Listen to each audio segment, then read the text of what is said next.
Hi, this is Mariah Gullo from The Hollywood Reporter, and we're in studio with some Emmy winners today. This is Meet Your Emmy Winners. Hi, guys. Hey. So I'm here with John Michaels and Cameron Frankley, and they are sound editors on the wonderful documentary that's by Hulu, directed by Ron Howard, and it's called 8 Days a Week, and it's the touring years of the Beatles. Beatles touring years. All right, so let's talk a little bit just about Emmys night.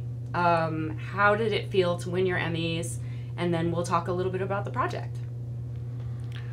Yeah, a surreal experience for me.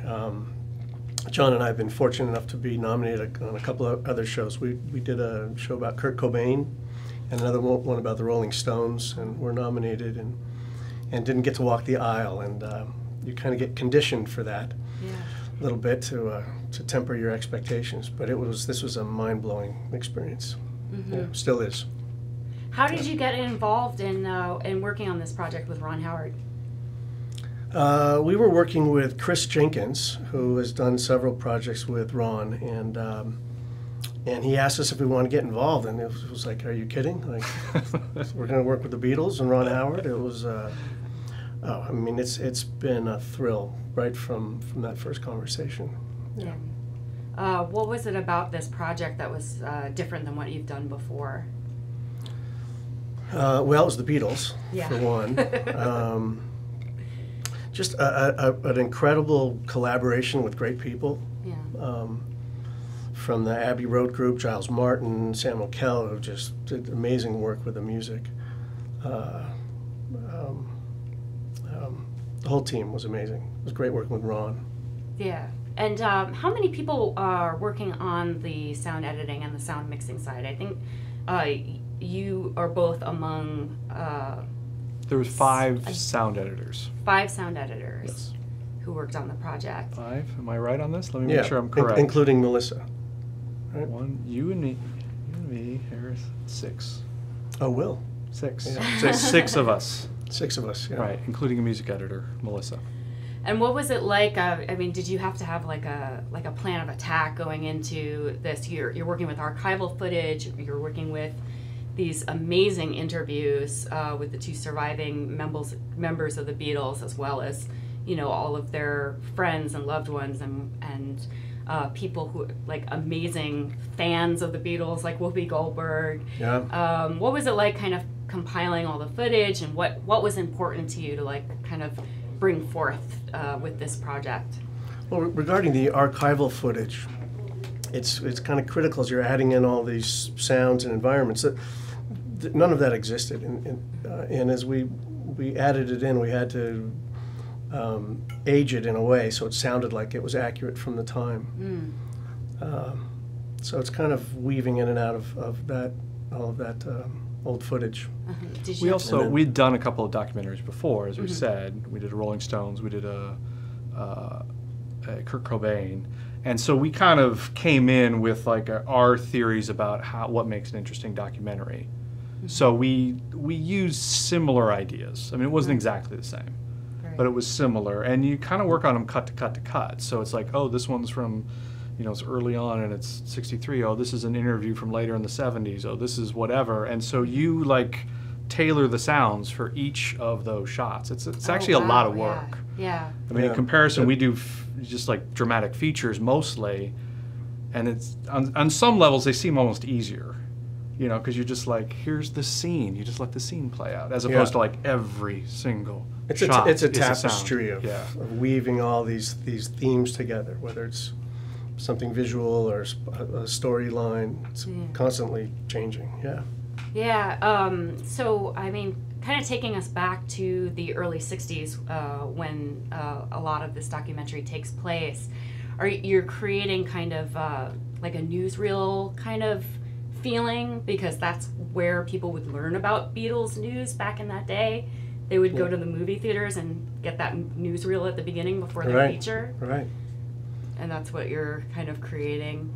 Yeah, it's an art project, so it varies. Sometimes you're trying to be true to the time, and other points you're trying to make a creative transition.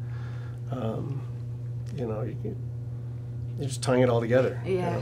Yeah, a lot of Yeah. it. I mean, I think early on, like during that first song, "She Loves You," there's a lot of like flashbacks to the different audience. You know, people being interviewed, and you see the car by, so you cut the car by, but you make it sound like it's from that era, and it matches the rest. But then later on, there was that like that train transition, Right. "Tomorrow Never Knows," and you know, where these other ones were like, well, you see this, you cut it. That one we went a little further afield and kind of tried to tie into the music a bit more. And Yeah.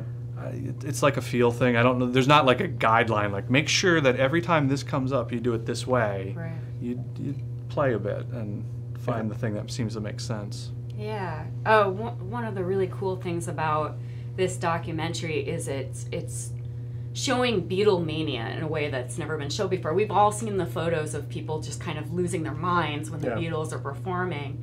But you've been able to kind of do some really fun things with the sound that I think kind of takes you there in a way that maybe we haven't been able to see that before. Can you tell us a little bit what it was like working with like these rare live concert sounds and recordings? I've been told that it's just kind of rare to get a lot of concert what am I trying to say? Footage, Yeah. recordings. I've been told that the live recordings of the Beatles, there's not that many out there. Like there are some people that recorded some bootleg performances, but this is the early 60s. So you're just working with a certain few concerts that were actually recorded for Yeah. posterity. That is true. I don't know exactly. I mean, we're not Abbey Road, so I don't know exactly where they got everything. There's a few key ones, that Hollywood Bowl show. Right. Actually, it's two shows Right. over 2 years. You know, there's like it was like 64 and 65, I think, if I'm correct on that. There's the Shea Stadium concert. There's a few that were like yes, there are recorders running and all this kind of thing. Some of those others, I'm not quite sure exactly where they came from. But one of the key things in all this is the Screaming Girls. I mean, that is the Beatles concert were Screaming Girls. Yeah. Right. And when what was given to us they managed to get those Screaming Girls out of that recording. Wow. Or at least minimize them. Right. Yeah. And they were Contain on their own. We had this is the 5-1 of the Screaming Girls. And we did a version that had essentially no Screaming Girls. We built out crowds amazing. that didn't have it, and it didn't sound like a Beatles concert. Yeah. Yeah. It was like, There's that tone. yeah, you played it, you're like, this isn't right. Like, Yeah. it's great to get all the screen, you can actually hear them now, and it Yeah. didn't sound like a Beatles show. Yeah. So we had to put it back in. We just tamed it more. Oh, that's amazing. What is your personal experience with the Beatles? Did you grow up listening to them? And Oh yeah. is there anything new that you learned from this experience about them? Anything new? Uh, I don't know if I'd learned anything new, but my parents were like those screaming kids. That was my parents. Yeah, They were me too. teenagers and Yeah. going insane over that. Yeah. So I was in this, a child of the '70s, Wings Over America and all that kind of thing with Paul Right. McCartney, and we had like every Beatles album on 8-track. Mhm. And so you had to listen to it come around, and all I wanted to hear was Yellow Submarine. That's all I wanted to hear. Aw. Play me Yellow Submarine again, and you had to Yeah. just wait till it played, because you can't fast forward, you can't rewind. It's just like wait till it loops around again. So I heard So a you- lot of Revolver. You learn patience. Yeah. I mean, I don't know. Do you? Yeah. But it was yeah. And you're a Ringo guy. That's what we've learned. yeah. There you go. Yeah. He says he loves it, so that's cool. We didn't get to meet them, so That's amazing. That's amazing. But how cool is it that you get to, kind of give them a fresh look at their own music? Yeah. Yeah. So is there anything that you wish that you had that you weren't able to get? Because like I said, you're dealing with rare archival footage. Was there anything that you kind of wish that you had that you didn't get to?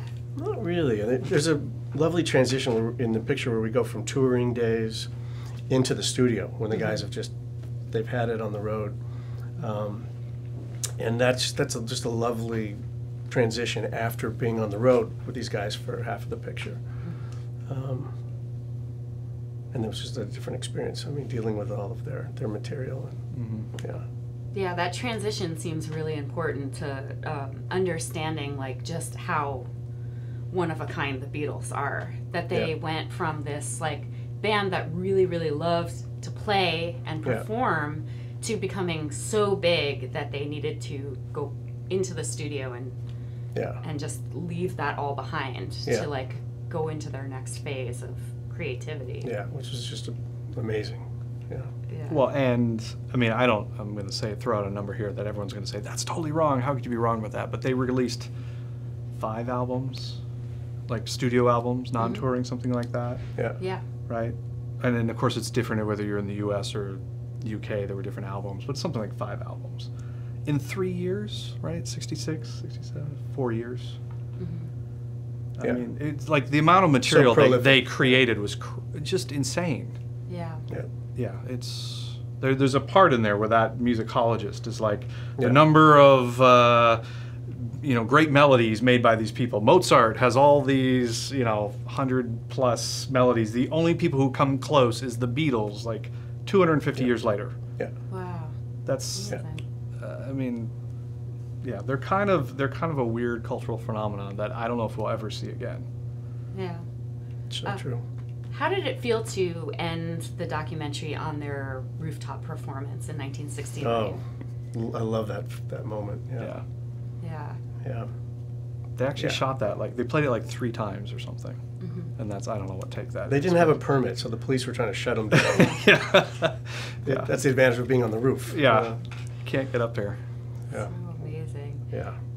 What do you, each of you, feel personally as like your proudest contribution to this movie? Just being a part of it, for me, it's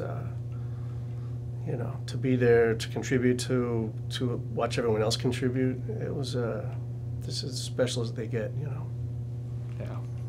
It's hard to say like, oh, I did that one thing that was so great. Yeah. And it is a team. I mean, Yeah. And it's also there's a lot of people that worked on it, and we all had our part of it. And your contributions are always subjective. You're never really sure if it's elevated enough or if it's too much. You're always questioning it. Yeah. So Though my voice is in there once. that's true, John. I won't tell you which it is, but one of those announcers on there is actually me. Nice. That's true. There's a bunch of big British crew, and they're like, wherever are we going to find an American to say this line? Yeah. This is in Hollywood. Yeah. Yeah. Loaded with Americans around here. Yeah. Yeah. It was good fun. So we're giving you a platform right now with your lovely Emmys. Is there anybody who you didn't get to thank, or anything you wanted to say that maybe the music played and you were having to walk off stage? Yeah. Gosh. Well, to everybody involved, of course. And then probably a shout out to my lovely bride Dana, and my mother and father. My father passed in April, so he was very excited when we got the job, being a Beatles fan himself. But anyway, for you, Dad. Oh, that's sweet.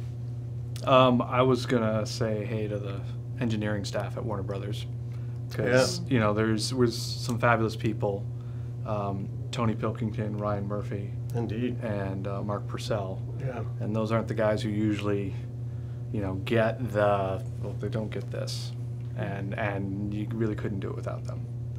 Yes, So, indeed. and I That's didn't. awesome. I said hey to my parents, but I didn't thank my wife and my kids. So, gonna have to do that. Thank you, Rain. Thank you, Lachlan. Thank you, Brianna. Papa will be home I'll be home anytime. Very soon. Yeah. So do you think that Ron Howard is equipped and capable of handling some more documentaries? Would you like to see some more documentaries from him? Absolutely. Yeah. Yeah. Yeah. Yeah. He's a real What pleasure. a thoughtful, sweet guy. It's great vision, just wonderful. I mean, there's some people you get to collaborate with, and you just wish that collaboration could last the rest of your career. Yeah. When are we doing this again? Yeah, exactly. Yeah, let's get the band back together. Yeah. So for each of you, what's your favorite part of the movie? For me, I think, as I mentioned before, that transition into the studio is just, it becomes very artistic at that point. It becomes very personal, sound-wise. It's just story-wise. The guys are exhaling. The sonic clarity of like all the dealing with all those live recordings and then getting into the studio. It just it feels so good. I love that part where we go in the doors of Abbey Road. Yeah, It's a cool one. yeah, The thing that always blew me away is that bit with Sigourney Weaver. yeah, I mean, it's super simple, but they're interviewing her and talking about how much she loved the Beatles, and then they show footage of her from '65 or whatever it is, and it is Amazing. so obviously her. I mean, Yeah. I mean, it is. Cut to the audience, and there she is. There, in the sea of women. It is crazy. And they said there were a few others, and they all denied. Like, no, that's not me. That's not me. Where they saw somebody like, I think that might be you, but. Yeah. But Sigourney Weaver was like, "Yep, that was me. I was there," and Yeah, and then they interviewed her about it. It was amazing. yeah. I hear that they got some footage from people who had never shown the footage publicly before. Who were just like, "Oh, I have something," and Yeah, No, definitely. a couple. Yeah. yep. That's so cool. Yeah. Well, my personal favorite thing is that this was the first time I got to hear the Beatles performing where I really got to hear that separation of their guitars. Yeah. And it just kind of brought up their personalities even more for me. Absolutely. Yeah. So Yeah, Giles Martin and Sam O'Kell did an amazing job on the music. Yeah. so cool. Well, guys, what's next for you? Well, we have a movie coming out next month. Mm-hmm. Should we talk about that? Sure. Yeah, Geostorm is coming out next month. Wonderful. Did a end of the world thing with Jerry Bruckheimer. Excellent. And right now we're working on a little thing for New Line. Yep. Pretty fun. It's called Yeah, Game Night. Game Night. Awesome. Great. Well, So- we look forward to hearing from you. Yes. Nice. Yeah. Thank you, John, Cool. Cameron. Thank you Yeah. so much. Congratulations pleasure. on your Emmy wins. Thank you so much. And Thank you. many more to come. Yes, indeed. Thank you. And Thanks thank for you having for us. letting me hold this. Cheers. Cheers.